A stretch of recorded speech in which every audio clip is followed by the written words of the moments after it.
Greetings and salutations, and welcome to the Onyx Tavern. This is your host, the Barkeep. Today I am bringing you podcast number 17, which I like to call Kyoryuger Halfway There. Now, what I mean by that is we're almost at the halfway point of the Kyoryuger season. Typically, Sentai episodes nowadays are about 48 to 50, 51 episodes. We're at 22, and I just got finished watching the 22nd episode this morning. Had time to kind of collect my thoughts. And I was going to kind of wait till we did episode 25 before I kind of give my halfway there theories or thoughts, really. And I just felt I want to go ahead and do it now. Why not? We kind of ended on a cliffhanger. Things are at a good point. So what I'm going to go ahead and discuss here with you today is kind of my impressions on the series as it is halfway over, pretty much. And also going to kind of give my thoughts on what I think is going to go ahead and happen, or really should happen, for the Power Rangers adaptation that we're going to get a few years from now based on this season. But let's not get ahead of ourselves. Let's kind of start with Kyoryuger. The first thing I want to go ahead and say about the season is I really like it so far. Now, I'm about halfway finished with Go Buster. I'm trying to go ahead and catch up on that with downloads and whatnot, and I'm liking that so far. But what I realized from Go Buster, and I've said this before in previous videos, is that it was a very dark, very serious type of season. So obviously it didn't do well for whatever reason. I guess people don't like serious drama nowadays. They decided to go with a more lighthearted tone with Kyoryuger, which to me, it's very reminiscent of Go-Onger. I love Go-Onger, and the reason I like Go-Onger is it took itself seriously sometimes, but it knew it was a parody. It knew it was trying to be funny. And that's what Kyoryuger is doing, is it has those serious points, but is being funny, and I think that's the overall tone of it. Is it's very lighthearted, it's a lot of fun, and that's what I'm enjoying about the season right now, and I hope it continues to do that. I like the dark moments. I think there's a lot of potential out of those, a lot of good things that we're seeing. But the comedy is still pretty good, even though I don't get Japanese puns and things like that. But it's really good. I really like it. And I want to go over just a couple of bullet points on what I like so far, kind of my impressions of each of the characters, each of the things that are going on, and where we're going to go from here. Let's go ahead and start with the Rangers first. First of all, let's start with the Red Ranger, King. And the thing about King is I like him. He's a lot of fun, but I have reservations about him on a couple of levels. The first thing I'm going to go ahead and point out is, he is that kind of, it's the rookie Red Ranger thing all over again. He's the last one to join. He's the rookie. He's confident, overly confident basically and stuff. And that works for a while. But usually gets a little grating. The thing with him, though, is it doesn't really get grating. That the overconfidence, the rookie Red Ranger thing, that doesn't really seem to bother me too much, except I just don't like those being used on Red Rangers. I always thought the Red Ranger should be the person who is the most serious, who is the most in command, in charge. It's kind of like making Michelangelo the leader of the Ninja Turtles. You just don't give a leadership role to somebody who's always fun-going and comedic and things like that. I really think that Red Rangers should be the serious ones. Of course, that's why they're given the authority, because they are serious, they are mature, they are able to go ahead and handle such power. But I guess given King's backstory, or the lack of a backstory, because we really don't know a lot about him at this point, I guess it kind of makes sense. But I just want to kind of get more of a background on what's going on before I can really judge his character overall. Kind of like what you do with Mac with Operation Overdrive, is that you didn't really get a gauge of his character until after you found out his deep, dark secret, which I believe King and his father has one, and it's probably in that bag that Torin has, and we'll find out what's going on there. But if I did have to give one major point of criticism against King, is that he is good at everything. He does not fail at anything. There were a couple of times where you see him really struggle and battle and had to learn a lesson, and that's true and stuff like that. But just like everything comes to him quickly. He's always 2 steps ahead of the other Rangers, and I don't really understand that. Why was he able to take down the most powerful dinosaur of the first 5, and the others seem to have a harder time? That seems to be the thing. Is like he had a easier time than the others, if I remember that correctly. It's been a while since I've seen the first episode, but he's very cocky about himself and what he does because he knows that he can go ahead and do it. I'll give the best example, and this is where it kind of came to me. Is like this is really kind of a problem. Is when the Gray Ranger. I'm just going to call them simple names because I'm still horrible at Japanese and pronunciations and whatnot. But when the Gray Ranger was giving them all a test, he gave each of the Rangers an individual test with the tickling thing, the gravity beast battery, and so forth and so forth. But he gave King all 5 at once. So he had to go through all that. And where the other Rangers struggled with just the one problem, the one thing they had to go ahead and deal with, he was able to deal with all of them at the same time quicker than the other Rangers. And I know what I'm saying about the leader's supposed to have all these leadership qualities, and that makes him the best.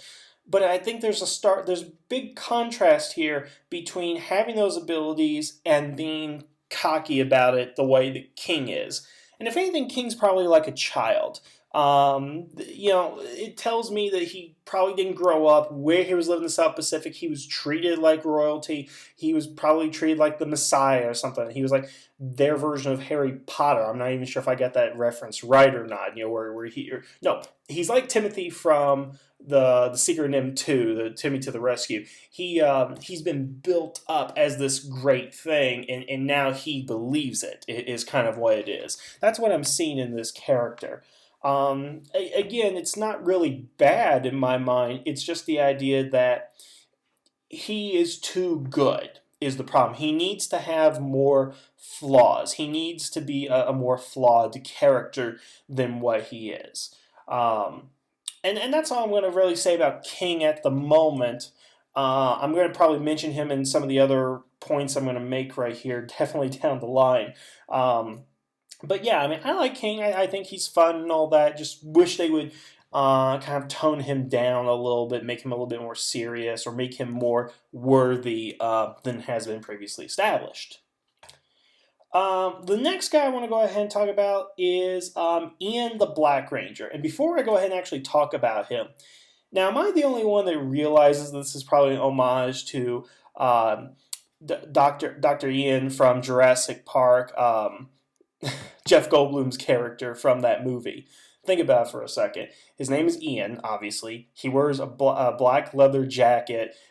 He's a scientist, and he's a womanizer. Isn't that Dr. Ian from the first movie?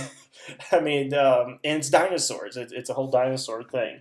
I can't believe nobody's actually mentioned that yet, or at least not that I've seen. And I just want to go ahead and point out there, I think that's just a cool, probably a little in-joke right here, especially since Jurassic Park came out about the same time as the original Power Rangers, so maybe there's a link there in the time frame. I don't know. It's just really cool that we go ahead and have that. Now, Ian's a fun character. They haven't really been focusing on him lately, though, which kind of bugs me. They seem to be focusing on a lot of the other Rangers, but Ian kind of got his first few introductory episodes. We got his character set up and everything, and he's pretty much been the same since then. I love that he's a womanizer because he's kind of like Sentai's answer to James Bond, or excuse me, more of Sentai's answer to Indiana Jones, I guess. Always having a different girl each movie. In this case, each episode, I think he's a paleontologist or an archaeologist. I think he's an archaeologist is what he is. It's a little ambiguous as to exactly what it is because he wants to find new species of fossils, new species and fossils, but he also wants to find ancient artifacts. So, yeah, I'm not exactly sure what his doctorate is in. Is he even a doctor? I guess he'd have to be. I'd have to go ahead and double check that. But I just like the idea that we got this intelligent guy. He's the sharpshooter. He's the womanizer. He's just kind of a lot of fun. Now, he's got a cockiness about him, but he's got that. He's going to run into battle, headstrong, which is the contrast of King, because if King does it, he's going to succeed. If Ian does it, Ian does not succeed, which gives him more of a chance to learn a lesson, and shows that he's more of a flawed character. And I like that about him, is that he is flawed. And the whole thing about the women, what's he compensating for? Why is he with a different woman in each episode? What is he trying to go ahead and hide? Is it the fact that he really is lonely? Is he still upset about the loss of his partner? So maybe he's not trying to get close to anybody. Maybe like a Batman thing, or maybe it's just put on some sort of facade for some reason. I'm not exactly sure, but I feel that his intentions are not necessarily skirt chasing, that he's doing it for another reason, and I would like to know exactly what that reason is. I know he's trying to hit on Violet's granddaughter, and that doesn't seem to work, and we'll get into her here in a minute. But it seems like every time he sees a pretty girl, he always has to hit on her. And I believe he hit on Amy in the first episode, if I recall. I believe he did, yeah. But apparently Amy's never taken him up on that. Go figure. But yeah, I like him, and I enjoy his character, and I love the idea that he is most proficient with a gun. Now, I've been studying the films of Quentin Tarantino over the summer, and one of the things that I've realized in class that we've been discussing is the differences in approach between the East and the West. And I'm just going to go off a little tangent right here. If you are familiar with Kill Bill Volume 1 and Volume 2, and I hope I'm not spoiling anything here for you, but just kind of, if you look at Bud, Bill's brother in the second movie, played by Mr. Blonde from Reservoir Dogs, Michael Manson, he is the typical Western character, as far as an American living in the modern West, basically. And what's his primary weapon? What's the first weapon he uses against the bride? He uses a shotgun. He doesn't use his Hanzo sword anymore. He thought he pawned it. He is more concerned with the gun as a symbol of power and his fighting prowess than he is with the sword, such as characters like Onishi Ren and the Bride, who have embraced that Eastern culture, that Japanese culture of the samurai, of the sword fight, and whatnot right there. So where am I going with this is that I find it interesting that we have a series that is really rooted in its Japanese origin, as apparent through Shinkenger, and just all these different cultural differences, and yet we have a character who is, a master marksman, great with a gun. Not that we haven't seen that before. It's just that of what I've seen for the last few seasons, that I've been watching, because I started really watching intensely since Kyoryuger, seen every episode up until then. Guns really weren't that big of a deal. They are this season, and I'm a little curious as to why guns are such a big thing with the show, that they're the morphing devices. That's, how they, that's their main attack and everything. That's how they can summon things. And it's just really odd to me. But I love this character who is the antithesis of Eastern culture, basically, by the fact that he is using a gun, that is his primary weapon. And let's segue into that, and let's look at the Green Ranger, whose name I can't remember, but Ian calls him Boy all the time, so I'll call him Boy here. Boy, on the other hand, is that Japanese culture. He is the swordsman. He is the modern-day samurai. Even though the Gold Ranger technically is the modern-day samurai, but the Green Ranger, he has embraced his cultural heritage. So he is like the Bride. He is like Onishi Ren. He is like Bill, in a way that they've all embraced the Eastern culture and kind of rejected Western culture as far as ways of fighting and so forth and all that.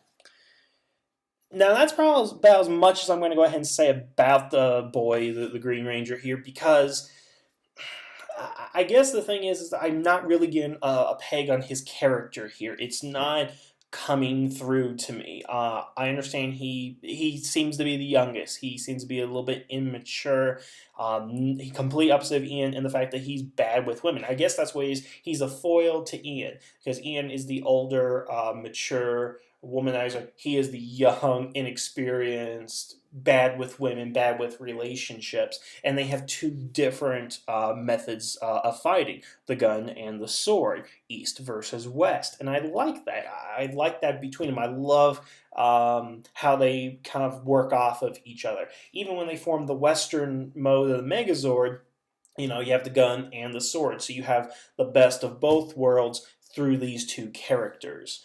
Um, but beyond that, I can't really say much about him. I know I've been paying attention. I've seen his storylines, but I'm just not getting. It's almost like he's cold sometimes. I would say he's the most cold of all the Rangers this season, is that he doesn't really form relationships other than with Ian. He doesn't get all emotional and whatnot. He is trying to be serious despite his age. And I would go as far as saying that he is probably the most serious-minded of anyone on the team, more so than Ian, because he doesn't, Green Ranger doesn't really joke around. He doesn't mess around or anything. He always gets to the point. Yeah, so yeah, definitely most mature of the team. But beyond that, I've sat through 22 episodes, and I can't tell you much more about him. I'm hoping we'll get some more development with him within the second half of the season, because I'd definitely like to see more of him. I mean, heck, he's the Green Ranger with the Raptor Zord. You would imagine that he would be one of the more popular characters based on that alone. But he's definitely not one of my favorites, but I kind of like him, again, what he represents. I like what he represents more than what he is. Let me put it that way. Now, the character I really most associate with and that I like is the Blue Ranger, which, again, can't pronounce his name. I'm not even going to attempt it, so I'm just going to call him the Blue Ranger. I hope that doesn't offend anybody out there. But here's the thing. I love his backstory, that he was successful, but because of the death of his brother-in-law, he had to help support his sister and his niece, who he absolutely adores. And I can sympathize. I just met my niece a couple of weeks ago for the very first time. She's in Korea. She's come here to visit, and I adore her. She's 18 months old. She's precious. And I can see in him a little bit of myself, I guess. Not only because of that, but he's taken all these odd jobs. He's really kind of down on his luck, and he's looked down by his friends who've become more successful, which unfortunately I feel like I've gone through a little bit in my life, is that I'm kind of down on the totem pole as far as everything is concerned, but I have friends who are much higher up, and they look at me and they go, hey, what happened to you, man? And he had to deal with that in an episode, and I don't really think he ever got the respect of his friend too much. And that was kind of a weird episode with the robot and all that, and I probably would go into that a little bit later. But I can just identify with him so much. He's bad with women. He tries to make a joke, nobody laughs at it and stuff. Of all the Sentai characters I've seen since I started watching in Geki Ranger, this guy is the most like me. He is the one who I can identify with, and is relatable. Because, here's the thing about the media nowadays, at least in the United States, is that you watch tons of movies, but look at the movies and the protagonists in those movies. If the protagonist is not already the antagonist, okay, back to Tarantino here. Look at Reservoir Dogs. The protagonists in this film are the bad guys, with the exception of the rat, who I'm not going to spoil it for you if you haven't seen it. I know the movie's 20 years old, but still, I don't want to go ahead and spoil it for you guys. With Reservoir Dogs, you're following the bad guy. And then if you're not following the bad guy, a lot of movies have you following characters who are rich, who have a lot of money. I dated this one girl, and we went out to see Life or something like it, where this woman who owns her own business and a guy who works for a professional basketball team have to take care of a baby from their two lawyer friends who passed away, and they live in this massive house and have all this money and stuff. And or Knocked Up, where you have Seth Rogen, who's kind of at the bottom of the rung of society, like the Blue Ranger, but his girlfriend is working as a television reporter. She's got tons of money. Her sister has tons of money. Her brother-in-law has tons of money. It's my point is, I don't mean to ramble here, is that a lot of the media is focusing on having characters who are rich, they are wealthy, they are better off. You don't see a lot of those middle of the road. I mean, either it's one extreme, it's either they have too much money or they don't have enough money. They're like dirt poor, living in the ghetto and whatnot. But the Blue Ranger here, I think, meets that middle ground, basically, and I appreciate that because he's living okay, he's getting by, but you can tell, excuse me, pardon me, but you can tell that he is at that place where he should be further along his career at his age, because I think I'm almost his age myself. Thankfully, I'm a lot better off than he is at the moment. I don't have to deal with the issues he has. I wish I could save the world and all that, but that's a different story. Um, Let me get back on track right here because I know I tend to ramble, and I apologize for that, guys. I just, once I get on something, I like to continue with it and finish my train of thought so that I give you guys a well-rounded idea of what I'm feeling, what I'm thinking about this. But in any case, again, my main point that I'm trying to go ahead and make right here is that I think that the Blue Ranger here is the most identifiable character. I think he's the most likable and he's the most sympathetic. He is my favorite character. And I love stories that have focused on him, on his family, and just him trying to get through with all of this. And again, I love his niece in that too. And what I don't understand, it took me a while to actually realize it, is that his sister was Jasmine from Deca Ranger. I can't see it. It's like, I know it's the same actress, but when you put two pictures up side by side, it's like they really toned down her attractiveness and her makeup for this season. I don't know why they would do that. I mean, she's a beautiful woman. Make her a beautiful woman. I think Sentai and Power Rangers really has that problem where you have a very attractive female character, and when you see them in the show, they're all right. They're pretty, but they're like a knockout in other media. Like if you look at magazines and posters and stuff, and like they're much better. Like the girl played Aerie in Ghost Danger. Yeah, she's got those big old ears and everything, Ghost Danger. But when you see her like model something, she's drop dead and can't see those ears. It's like a totally different person. So I am a little confused why they went ahead and did that. So there you go. But again, back to my point here. Great guy. I love his character. The one thing I don't like is they always pick on him, that he's always the one who becomes the balloon inflated guy for whatever reason. So yeah, that's a little bothersome. But again, it probably goes with his character. He is the downtrodden in this, and we get picked on. So yeah, that's art imitating life right there. Is exactly what that is. All right, I'm going to take a quick drink right here, and we'll continue. Okay, all right. Let's move on to Amy, the Pink Ranger. Now, I've already said a lot about her in my Kyoryuger No Girls Allowed video. And, the thing I find about her that's a little odd. Okay, a couple things. First of all, I think she is a little too goofy out there. First of all, the unicycle scene, way too goofy. I didn't get that. I didn't understand the whole point of that. This whole not being ladylike thing, I don't know what the Japanese interpretation of being ladylike is. Like, okay, so in the episode, she's able to free herself using her feet because she's learned how to work the remote control with her feet. Apparently, that's unladylike. In America, that's called talent. I don't understand why that's like being frowned upon. And there's like a scene where she's like laying down reading a magazine, she's like scratching her foot with her other foot, and that's like and even the Rangers say she's unladylike.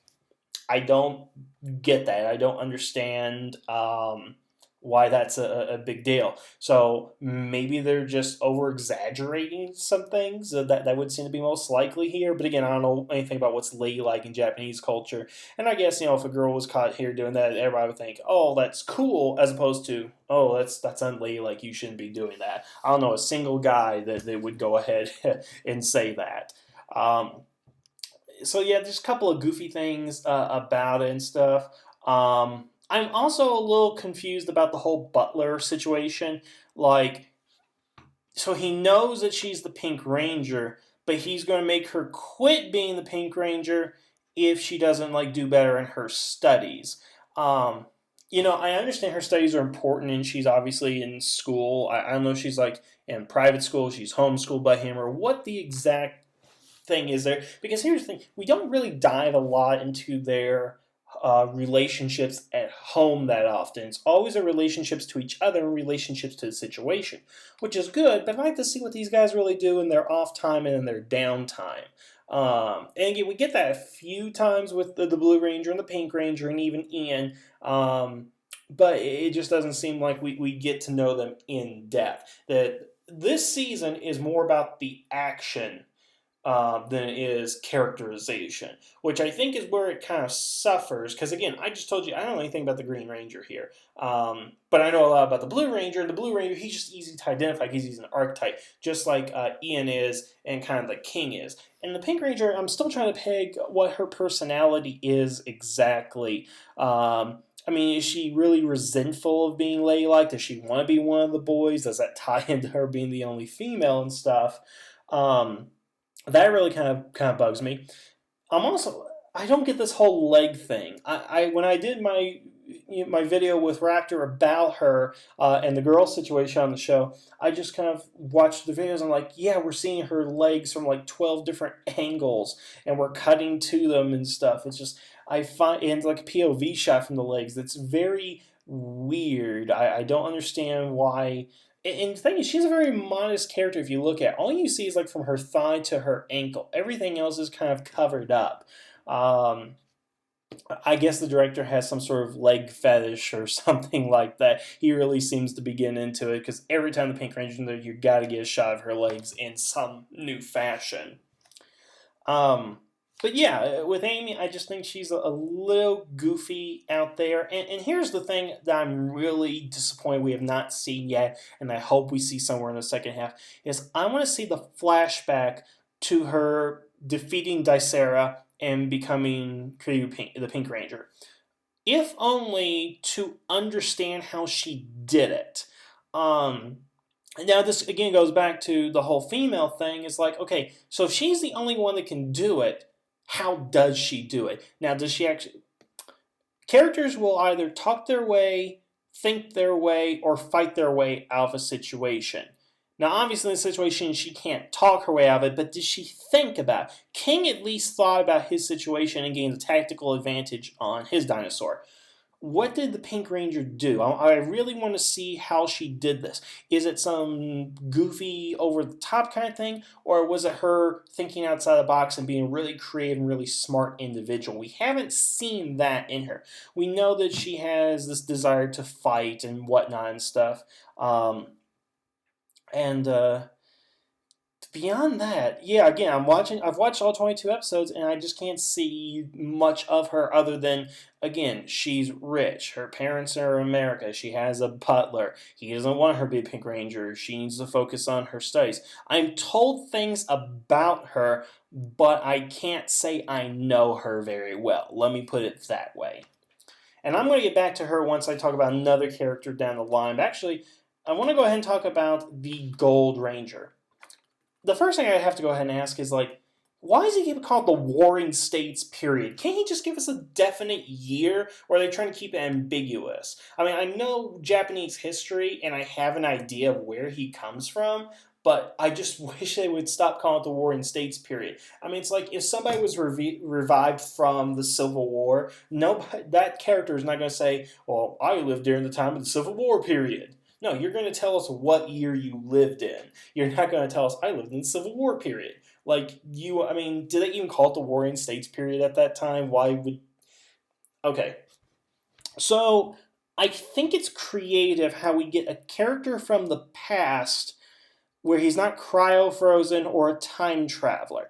I like the fact that he was possessed by one of the bad guys. Now, this kind of has a Zenaku thing going on for it, and I don't know if that was a direct reference to that, or if they borrow that storyline from that, or really Gao Rangers probably where it originated from. So I don't know if it's a repeat or what that is, but I kind of liked it. I thought it was, again, an interesting way to get the character into the show. without resorting to more conventional means. What I don't like about him is every sixth ranger, starting with the Dragon Ranger from Zoo Ranger, has either wanted to join the team and been rejected by the team, or is resentful at the team and doesn't want to go ahead and join the team.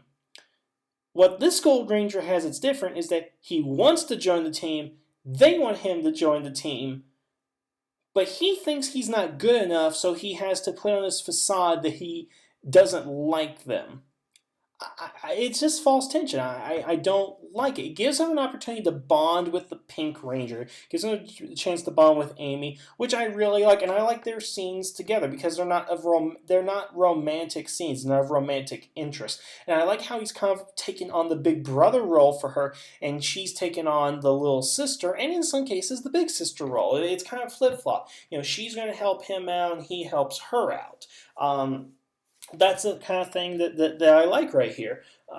Between those two characters, it just I didn't like the idea that they just kept him off the team to only say, hey, welcome to the team only a few episodes later, and it's because he feels bad about what he did to King's ancestor and all that. And here's another thing: is that usually time travelers are people who are out of their time period begin to realize how things have changed, and we have to see them acclimate to that. And we saw one episode where he sees that the kid is a spoiled brat and everything, and he realizes the parenting's changed since his time. But, here's the thing. Where does he live? What does he do all day? What is his... did he even get up a history book and say, oh, what happened at the Warring States period? Wait, what, this happened? We attacked China? What, we were bombed? What, we were occupied by the Americas? Wait, what happened here? I don't see the reaction that a person from that far in the past would have about where he is today. Granted, he had certain technology available back to him during his time that's now commonplace technology in the modern world, such as the morphers and the batteries and stuff like that, which were definitely ahead of their time. But he's not questioning anything, which kind of bugs me. Every time traveler has to question something. They have to have a misunderstanding. Not that there has to be that cliche there. He needs to be able to look at Japan now compared to when he was in Japan and make some sort of comment about it, maybe instead of the fact that he is, wants to join the team and all that kind of stuff, maybe he's resentful of the fact of how Japan has changed, how people are not as noble as they once were, that they have given up the sword for the technology and they have embraced Western culture and things of that nature. I'd like to see him make some sort of social commentary on Japanese people nowadays. But he doesn't do that. We don't really have that. And that just kind of bugs me because it's like a no-brainer is that's the kind of thing that you do. Malcolm McDowell and David Warner, they did that kind of stuff in Time and Again. Marty does that stuff in Back to the Future. There are times where a time traveler, a person who's not in his own time, will question what's going on, make decisions, and give his opinion of how he thinks the future or the past or whatever time period he's in has changed for either the better or for the worse. And the Gold Ranger is not doing that. Again, the only thing we're getting is his ideas on parenting, which I'm going to be honest, in 500 years or something like that, parenting has significantly changed. So I'm just really curious on... I just want to know his perception. Let's get into his head. Let's see what he thinks about all this technology, about this progress, the way that they treat women, and they treat other cultures and stuff. I just want to kind of see, what's going on there. And as a side note, I would definitely like to know what he did in the past, because a lot of people say he's been around since the time of the original Shinkangers in Japan. Did he ever interact with them? Are there any connections that he has, being basically a samurai himself? Has not been answered. We got a second half of the season to explore that. And again, I hope the second half takes advantage on the things I mentioned about the time travel thing. Before I go ahead and move on, I do want to make one more point about the season that I don't understand, and maybe somebody can answer this for me. Why is it in this first episode of the season they all agree, hey, we need to have secret identities. We have to hide them from everybody. But by the third episode, they're like, nope, no secret identities are needed. We don't need that. It's like the shortest plot point ever in the series or the history of Sentai. Is like, episode 1, we're not going to reveal our identities to each other. Red Ranger reveals his. Second episode, we're not going to reveal our identities to each other. Pink and Blue Ranger do it within 2 minutes of each other. And then by the third episode, Green and Black follow along. What was the point of even having that if you weren't going to go through with that? Because I thought that was going to be an interesting thing. I thought the Red Ranger was going to have his identity known, but the other Rangers would not tell him who they are, and then he would have to figure that out and all that other stuff. Doesn't look like that was important, so why was it in there in the first place? Okay, so let's go on to just a couple of the other characters, the supporting characters and whatnot, and the other Rangers, the Spirit Rangers. Torin, I think, is a good mentor. We're not getting much of his personality here, but he just seems to me like he's a very noble character, very noble figure. He also embraces the Eastern philosophy, because I do love how everybody has a gun, but he has a sword as his primary weapon. He never seems to make the Rangers figure out problems on their own. He helps them out every opportunity he gets. I think that's great of his character. He is hiding something from the team regarding King's father and the jewel and all that, but I'm sure he has a good reason for that. I just don't think he's like a deceptive person. There's a very good reason he's hiding that. Anytime they want information, he tells them straight up what they need to go ahead and know about the Zords, about the weapons, about the villains, and things like that. He doesn't hide anything back, so he's very transparent, and I appreciate that from a mentor. I don't like the mentors who leave you guessing, who have these secrets from you, and things of that nature. As much as I like Master Shifu from Geki Ranger, is it Shifu? Or am I getting Kung Fu Panda mixed up? Okay, the mentor from Geki Ranger is he doesn't divulge about the past. He doesn't give the information that is necessary that the Rangers should know to make the decisions they need to. Or even Master Mao from Jungle Fury. He doesn't give all the information that Casey needs to make an appropriate decision. He just assumes they're going to find the right path if he sets them on it. I'm not saying that a mentor has to hold you by the hand, but a mentor is supposed to be there to tell you things, to teach you things, and to help you out when needed. And now to that point, of course, Doran doesn't really get into a lot of battles. Sometimes he does when he's fighting other monsters, usually personal vendettas or really big issues or big problems, like in episode 22 where he started fighting. But I just kind of wish he would do a little bit more than he is as far as fighting. I really think he should be going to the battle alongside the Rangers. I don't think they've ever given a reason exactly why he doesn't do it. Because again, Geki Ranger's mentor, he had a reason, because he swore never to fight again, and then Master Mao had a reason, he was dead. So Torin doesn't really seem to have a good reason not to always help them out when they need it, and I wish they would kind of, make him a little bit more active member of the group, because he's basically the Splinter of the group, but Splinter, he's acting more like Splinter from the 87 series as opposed to Splinter in the 2003 series, where he's a little bit more active and helpful for what he does. And just as an aside here, I know there's still rumors going around who may be the Silver Ranger, but I just want to go ahead and point out it's going to be one of 3 possibilities here. It's either going to be A, Torin, B, King's father, or C, someone we never met before. It is logically going to be C, because that's what we've been doing with the Spirit Rangers, characters we've never seen before. It might be King's father because of what was in the bag and what his connection is following the path of the great lizards or the dinosaurs. Maybe being a Silver Ranger is his path, considering that Brachiosaurus is a combination of not only the Brachiosaurus but the spirits of the other dinosaurs. beast batteries. So maybe that's his path, is uniting them, and you're kind of going that way with it. But the reason I think it may be Torin is simply because he is very active. He's actually doing things with the team. He's a capable fighter. And notice that his gun is not black and yellow, but it's blue and red, which is his color scheme. And it's not beyond belief that the Violet Ranger, the Doctor, could have made his own gun in his colors, because even his sword is the same color scheme. So I'm kind of hoping it's going to be Torin, but I wouldn't mind the other options. As long as, as I always say, as long as they're done well, that's the important thing. Now, moving on to the Spirit Rangers right here, and the other Rangers. I don't know how the Japanese pronounce it, but it looks like Ramirez to me, the Cyan, and I like this guy. First of all, his Japanese seems really, really bad. Even I'm picking up on it.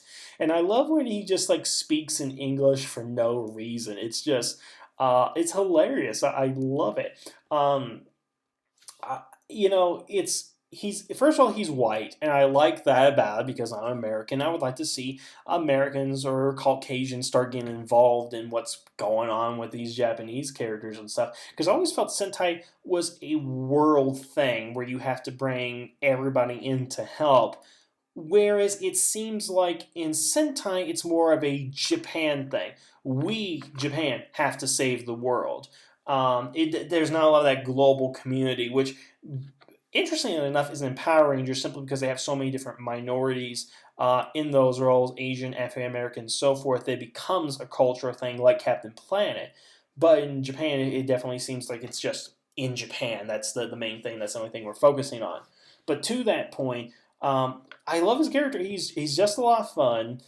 It's sad, though, that he is a Spirit Ranger. Now, he does make the distinction that there's a difference between a spirit and a ghost, but he doesn't seem to elaborate on what that is.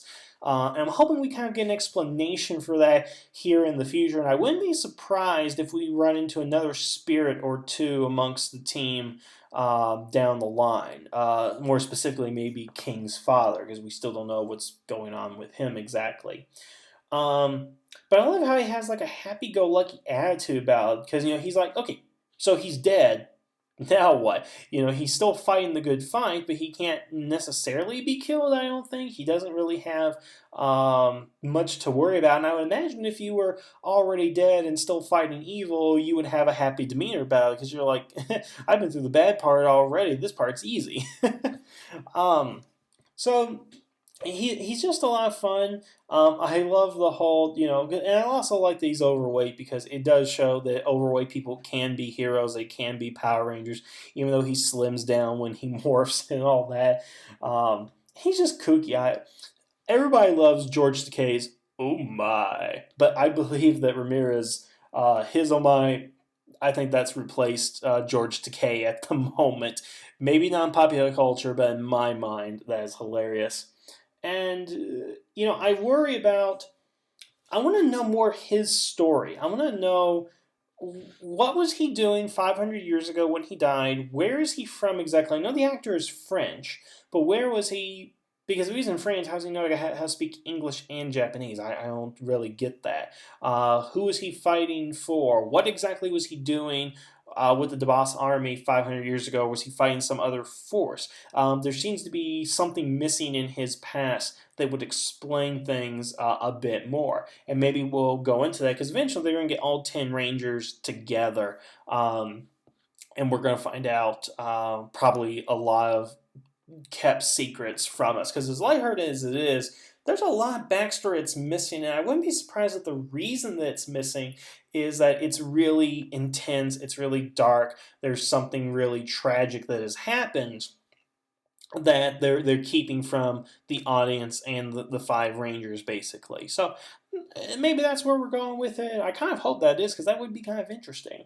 And just one other thing I have to go ahead and point out is that they obviously have the actor under contract as a reoccurring role, like Garrick from Deep Space Nine and all that. But I wonder why they always have him in costume and only use his voice, and they just never have the actor there to go ahead and do the role. I don't know. I just like to go ahead and know why they're doing that. They did the same thing with Gray Ranger, who I'm about to go ahead and talk about. It's just kind of odd that they would keep him in costume this whole time. It's an awesome costume, like one of my favorite Sentai Ranger costumes, but it just seems kind of out of place.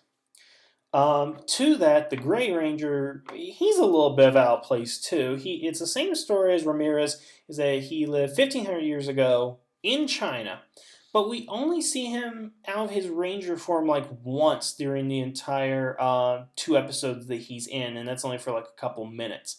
I wonder what the decision was to keep him in the costume for that long and not bring out the actor. Maybe it's because he has a recognizable face, that he was Bulk and Silver, and people would quickly pick up on that if he was on screen too much.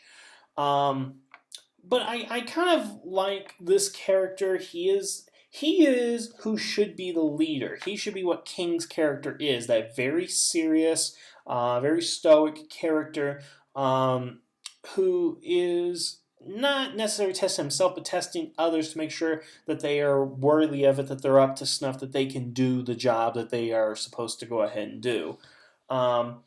I kind of liked how he tested the other Rangers. I like how that he really had to make King work for it, which was one of the, again, my criticisms was he doesn't really seem to work for anything, but he had to earn Gray Ranger's respect. He had to learn this new technique in order to go ahead and win. And I love how he was able to bring that out of King and make that significant. Not too much to go ahead and say about him other than why have a Gray Ranger and a Silver Ranger in the same season? And I only ask because the Silver Ranger is pretty much gray except sparkly.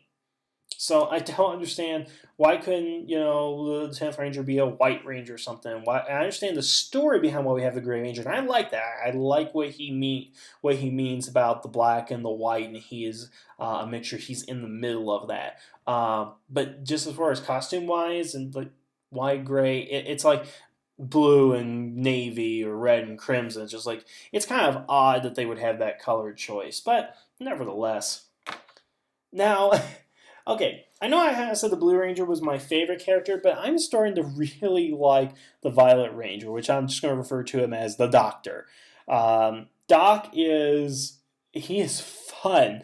I love him. He is, well, again, he's a doctor and all that. He is goofy, but in a kind of, that's the professor you hope you get for your next semester. He's the guy that you want to go to class and just see what he does and see what he says and enjoy his lectures and whatnot. That's just the kind of person and personality that I would like to go ahead and see.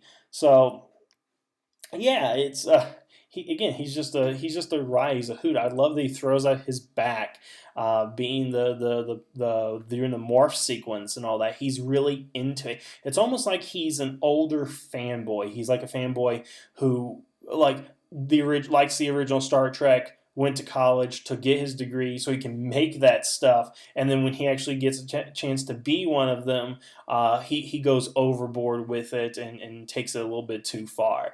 I really like that in his character. He's just so much fun, and he's got the coolest Zord ever. Not only can it travel in water, not only can it travel in outer space, but it becomes a battleship, a dinosaur, and its own robot. That is like the coolest Zord ever. I'm sorry, I know I've said that the Battle Fleet's awesome, but this dude, he's got the best Zord so far. And so far, I think he's going to be, once I get enough money to go ahead and cosplay, I think that's the Ranger I'm going to go ahead and be, is Q Violet. And I'm going to pronounce these right one of these days. But again, we've only seen him for 2 episodes. I really kind of want to know what his story is and what's going to happen in terms of his granddaughter. And that's what I want to get to right now. Is I want to talk about his granddaughter, whose name I can't pronounce, so she's just going to be known as the granddaughter. The thing about the granddaughter that kind of bugs me, well, a couple of things. First, I don't understand why she has a crush on King. Why him of all the other characters? And that is making Amy jealous, and now she's wondering if she likes him. Why do we have two female characters in essentially what's good? One's a leading role and one's a secondary role at the moment, and they both like the Red Ranger. That really kind of bugs me because again, it goes back to what I've been saying about movies and how the protagonist is rich or powerful and things like that. I would like to see if the granddaughter fell in love with the Blue Ranger or even the Green Ranger. Give somebody other than Red a romance somewhere. And why does the Pink Ranger even? She's jealous. I mean, I don't know. There's just something about two female characters fighting over a guy that just really bothers me. And what really bothers me is like as soon as I heard like the tea whistling sound from the Pink Ranger, I'm just like, no, they're not going there. She's not going to be jealous, is she? I don't know. That just kind of really bugs me. But I like her, and I really think that what's going to happen is that the grandfather is not going to be able to continue to be the Violet Ranger. He's going to have to give it to the powers of his granddaughter, and the Violet Ranger is going to be a female. She's going to play a major role later on with the other Spirit Rangers. And maybe she's going to come on as a full-time character and be the technical assistant now that the base is destroyed. For her grandfather's lab and all that, she might move to Torin's base, set up a lab there, and start doing more with the Rangers. Maybe she's the one that creates the blaster for Torin to be the Silver Ranger. Maybe she now is going to be like the Billy and come up with new gadgets and stuff. So many possibilities with this character other than her potential romance with King, and I would just love to see those come to fruition. Sorry, I had to take another drink right there. The last thing I want to go ahead and talk about as far as the series itself, before I move on to my thoughts on what it's going to be like in Power Rangers, is the villains. I don't like these villains. I think they're all one-dimensional. I think they're boring. Dull Gold is kind of interesting because of his relationship with the Gold Ranger, but that's kind of a given. Canderella, I think is how you pronounce it. The only interesting thing about her is when she changes into a human, and then she's quite stunning. Beyond that, I don't even know why she's a threat, because again, in order for her to gain power, she needs to make humans happy. I don't get that. I know that she's caused some problems in the past, and the whole thing about like stealing their spines and making them quivering piles of fanboys and stuff. I mean, is that really so bad? Is that an evil plan? Or giving everybody free cake? Remember, the whole reason that plan even failed was simply because the cavity monster, appeared and turned the chef, I guess, more evil would be the way to go ahead and say that. I mean, I'm just saying, if her character is to bring joy to humans to gain herself power, then peace should be her motive. She should really be turning against the other generals and destroying them because she can bring peace, and peace therefore brings happiness.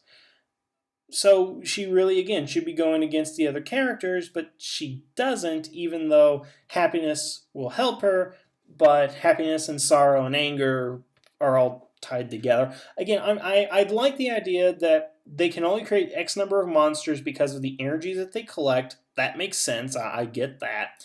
I like that the reason they're doing it is to gain their emotion, not to necessarily destroy things, but to create sadness, to create anger amongst people, to create happy feelings and all that. I get that part, but I can't put my finger on it. There's just something that seems a little aimless about what they're doing. Their ideas are a little bit too broad, I guess. And, here's the thing. And go back to Kyoryuger Ranger, which is my favorite Sentai so far. It had amazing villains because they were complex and three-dimensional. These villains are not. I don't really see them being that way. Again, the only thing I really see is like when Kyoryuger, like they're fighting evil far worse than them, and they're like, "Yo, dude, you've gone too far and have to go ahead and fight them." But if they made them human, if they were actually human villains in makeup or something like that, I could probably take them a little bit more seriously. But we're talking about villains that are millions and millions of years old. Um, that again are just trying to bring out these emotions to then destroy all of them, where there's a more effective way to do that, I guess. So yeah, not a big fan of the villains. Not really. Um, okay, so I've kind of rambled on enough about these characters and what I think about them. But again, as a season as a whole, I think it's really good. I think it's got a lot of potential to it. We got another half to go to get to those 50 episodes. We're going to see where they go with it. I'd like them to, again, kind of keep the tone they have, but again, bring in more characterization, maybe do a little bit more with the villains. Let's see where that takes us. I'm really on the edge of my seat for a lot of these episodes. I can't wait to see episode 23 and what happens there. And episode 23 seems like it's going to be a changing point because they're going to defeat the big baddie, the revived base and all that. So what does that mean for the villains? Is the base going to go back into hibernation? Are they going to have to get a new leader? Is this going to be like Ghost Ranger where they kind of get a new set of villains? Let's see what happens with that. I'm really curious, and it'll be out on Saturday, but unfortunately I'm not going to be able to get it until it's subbed, and that will take some time. Hence the reason I'm doing this video a little bit later than Saturday with episode 22. My thoughts there. Now, again, this podcast is twofold. Not only am I talking about Kyoryuger, but I'm also talking about what I want to go ahead and see in Power Rangers as far as an adaptation of this. And when I look at the different elements, when I look at costumes, more fights, weapons, themes that they have, I think to myself, shouldn't this season, when they do it, and let's call it Power Rangers Jurassic Force, which is an awesome name. When they do this in a Power Rangers adaptation like Jurassic Force, why not make this a prequel? And let me tell you why that is and what I kind of had in mind. First of all, I think a Power Rangers prequel is overdue. We keep going into the future with the Power Rangers. Not necessarily like SPD or Time Force, but like we've continued every year. Something new is adding into the universe. But the problem is we're not progressing any story. We're not learning anything new about the past. We're not learning anything new about the world of the Power Rangers. We're not adding to that great tapestry of this universe, basically. I think a prequel would give the opportunity to go back and look at the origin of things as far as why certain things are the way they are. Why are they called Zords? What is the morphing grid? Is it a naturally occurring phenomenon? Is it artificially created? What is all this stuff? And I think a next prequel series, especially around anniversary time, even though it's past anniversary, maybe for the 25th anniversary, I guess, if we look at the timeline correctly, this could be something quite interesting. And what I specifically had in mind is like, what if we did a prequel on Eltar with Zordon as one of these Rangers? Now, I know people about there's like Zordon as a Ranger and all that kind of stuff, but heck, let's do it. Let's take a chance. Let's do something different here. And it's not like it really has to be all that different. I mean, first of all, we know Eltarians are pretty much like humans. Maybe you can make a little cosmetic change, put a little makeup on them or something to make them look a little bit more alien. Or heck, what if Eltarians are all bald like Zordon? What if that wasn't a choice? What if that's just how his hair was or something from his species? You could definitely do a prequel series, but the elements that lends itself for a prequel is one. Let's look at the technology that they're using. The technology in Kyoryuger, no matter how you want to look at it, is very low tech. Now let's compare this to the first season of Power Rangers. So when the Power Rangers want to go ahead and blast somebody, what do they do? Pull out their guns, shoot. That's it. Now Kyoryuger, what do they have to do? Pull out their guns, pull out the battery, load the battery, lock it in there, charge it, fire. That seems like a lot of work. And I don't think that in the Power Rangers universe, it works in Sentai, but it won't work in Power Rangers because we have gotten to the point where we don't need batteries. And look at these batteries; they're huge. I mean, they're like they're AAA size, or AA size. But it's like the technology in Kyoryuger could not be adapted in Power Rangers as a future series because look at the original Morphers. Open them up, press the button, yell at your dinosaur. That's it. What do you do here? Open up the gun, put in the battery, close it, shoot, and then morph. I mean, that seems like a few extra steps, especially if you keep in the dancing portion of it, which I kind of doubt they're going to put any dancing in that unless they make a comedy series, which they won't. But yeah, it's low-tech weaponry with their guns, and the guns are bulky, they're big, they're twice the size of any sidearm we've seen in Power Rangers. Also, the guns need to be charged when they morph. They gotta twirl that little thing to get it going. So again, it's very low-tech.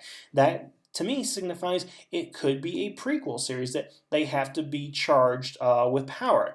Now, I know a lot of you are thinking probably RPM, they did the same thing with the engine chips and stuff, but remember, that's an alternate universe, and two, they're running low on resources, so battery packs like that are probably more common for the type of environment they're living in. Now, does that mean we should go ahead and do another post-apocalyptic series with Power Rangers? No. Again, take a chance. Do a prequel series, and if we make Zordon a character, we can explore a lot of things about his past, his character, and things like relation. What if it's a young Rita Repulsa that's the villain? They're not going to use any of these suits as any major characters in Kyoryuger. They're going to have to go ahead and make something up. They're going to have to get a human actor in there and some sort of costume. So why not a Rita Repulsa, basically? That's the best thing I can go ahead and think of. And then even the Zords are low tech because, again, what did the Rangers originally do? They just call them, they're there, that's it. What you have to do here? You have to throw batteries to keep them charged, to keep them going. I don't think that's going to go ahead and work because you're taking technology. I mean, you're saying the technology in 1993 is more advanced than technology in 2015, 2016, whenever that season comes out. And I don't think the audiences are going to go ahead and buy it unless it is a prequel and you establish, this is old technology. They used to have this, but then they developed it for it to be better in the future. I get it. That makes sense now. And again, the batteries are a precursor to possibly the power coins. I mean, I know the power cards are made by Ninja, but who's to say the Beast batteries were not his first attempt? What if the series also has a young Ninja, relatively speaking, and all that? Let's take a look at 10,000 years ago. But the Zords themselves, first of all, look at the Black Ranger and Green Ranger and Pink Ranger Zords.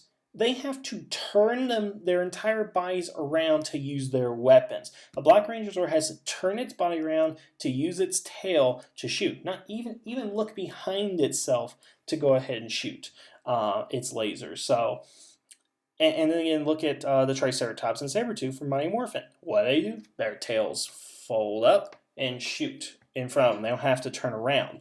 So what if this turning itself around was a design flaw that Zordon eventually corrected by the time he got to making the Zords for the Mighty Morphin Rangers or Ninja or whoever made the original Dino Zords and all that. I think that could definitely be a possibility right here.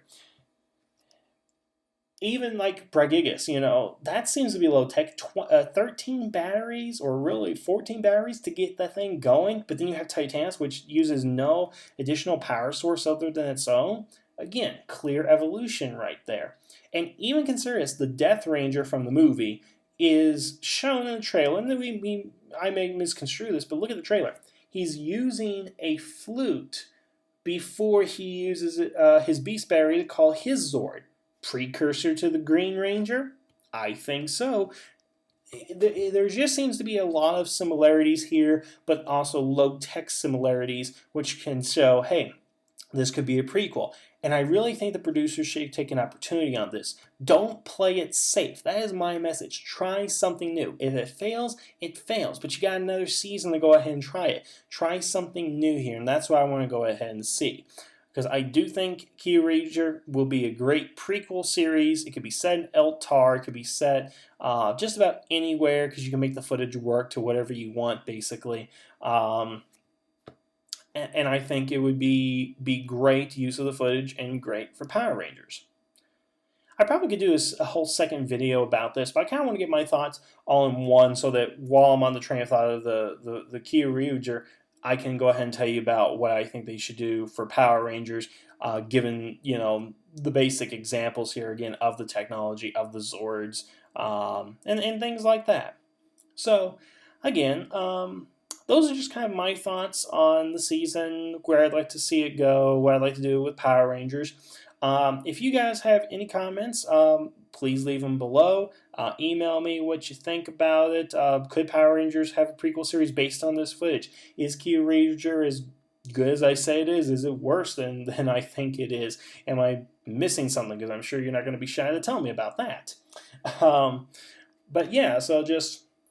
thank you guys for listening right here. Those are all my thoughts I have for now. Maybe I'll have some more later. If I do, I'll definitely post them. But thank you guys for listening. Have a good evening, and the tavern is now closed.